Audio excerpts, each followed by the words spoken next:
Now, Mr. Dartmouth. Thank you very much. There's just a few basic facts to get across, which don't seem to go into the dialogue at all. I don't mean just this dialogue. I mean all the dialogues that have taken place, including the referendum. Very simple point.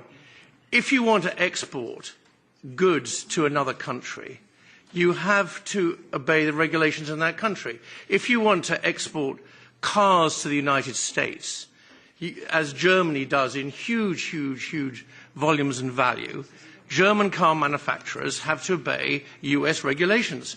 That's why sometimes you see for various bits of kit, it says this is not available to be sold in the United States. Anybody exporting anywhere has to obey the rules. The issue is, should the EU's rules apply to all those exports from the UK, from all those sectors and segments of industry, manufacturing, services and so on, which do not export to the EU? Now, broadly speaking, about 12% of the UK economy is accounted for by exports of goods to the EU, which means, and that, incidentally, that proportion is declining. It means that 80% is not.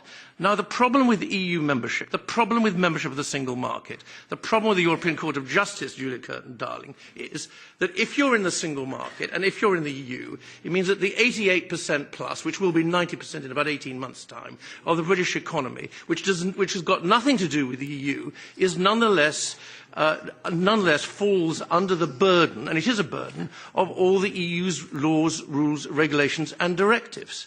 Now, that is something. Now, you may say it's worth it. You may take the view that I do, which is it's not worth it. But at least that should be in the discussion. Instead of this, frankly, this is just completely ignored.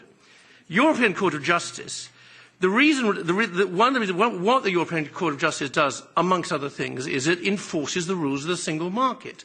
If you're in the single market, you fall under the thrall and the suzerainty of the European Court of Justice. Maybe that's a good thing. I didn't realize it was so rationed, actually, because it really is rather important. We've been sitting here all this time.